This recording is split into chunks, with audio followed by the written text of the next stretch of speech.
Right now, while you're watching this, your brain is changing, not in some abstract future sense. Every experience you have is physically altering the strength of your neural connections. Neuroscientists call this neuroplasticity, the brain's ongoing ability to change its activity and strengthen or weaken connections based on what it repeatedly does. And the research is very clear about how this works. Every repeated pattern physically changes synaptic strength. Pathways that get used become easier to fire through a process called long-term potentiation. Pathways that get neglected weaken through long-term depression.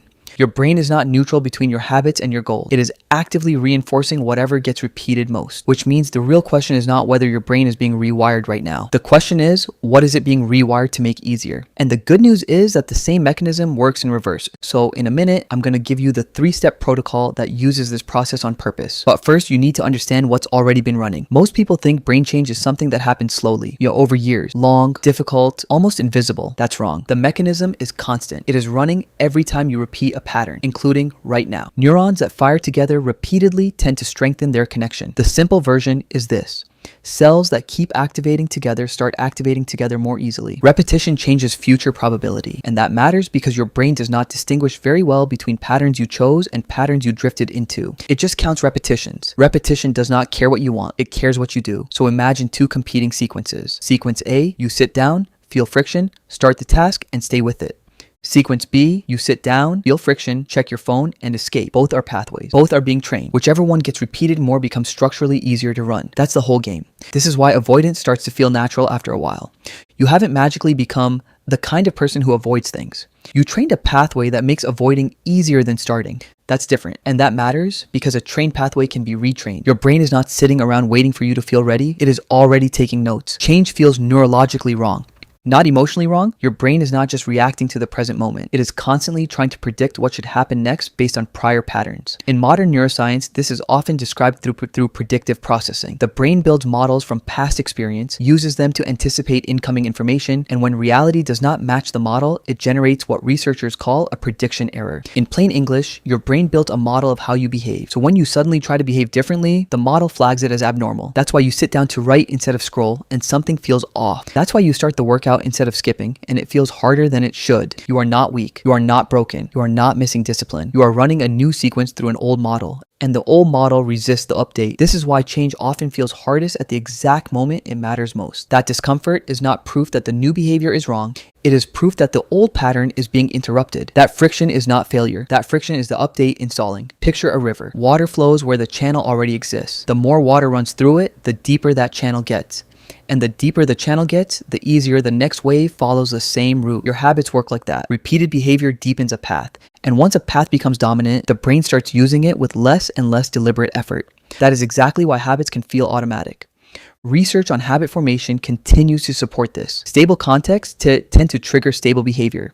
When a behavior is repeated enough times in a consistent setting, it begins to run with less conscious effort. Not because you made some grand decision to automate it, but because the pathway became easier to fire. So every morning you wake up and scroll deeper. Every time friction hits and you escape, deeper. Every time you skip the thing you said you were going to do, deeper. And here is why simply stopping usually does not work. The brain does not stop learning because you made a promise. Empty space is not a pathway. If you remove a habit without replacing the sequence, the old route is still there, still easier, still waiting, still the path of least resistance when you are tired, stressed, distracted, or low on willpower. So the solution is not to just stop running the old river. The solution is to dig a new one.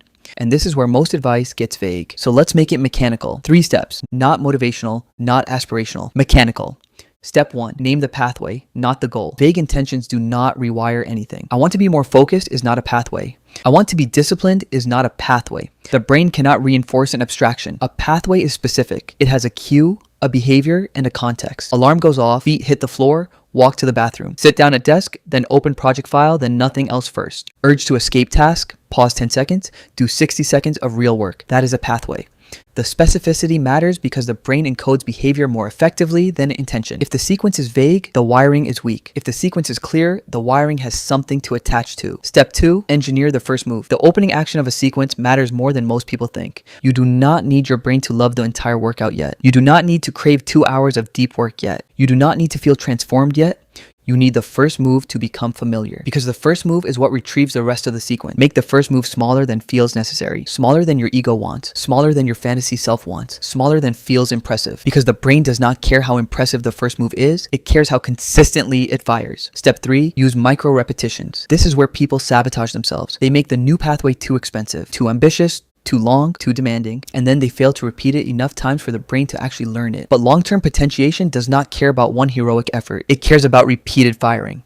So if you want to build focus, do not begin with 3 hours of perfect deep work. If you want to rewire your mornings, do not begin with the perfect morning routine, because you do not build a new pathway by wanting one. You build it by running it. Now, one thing needs to be clear. This is not a claim that every single repetition instantly rewires your life. Human behavior is more complicated than one mechanism. Sleep affects it, stress affects it, mood affects it, biology affects it, and environment affects it, but repeated behavior still teaches the brain. That part is not optional. So when the new sequence feels clunky, that is normal. When the old pattern still feels easier, that is normal. That old channel is deeper. It took time to dig, it will take time to replace, and this is where people get discouraged for no reason. They think the early friction means the new behavior is not them. No, it means the pathway is still new. You are not trying to win some dramatic inner war. You are trying to make one sequence slightly more available, then slightly more available again, then again. That is what rewiring actually looks like. Not a sudden transformation, a shift in probability. Your brain is changing right now. It was always changing. The question was never whether, it was always which direction. The habits running on autopilot are not your identity. They are patterns you repeated long enough that the brain made them easy. You are not lazy. Lazy is not what you are. Lazy is what an overtrained avoidance pathway can look like from the outside.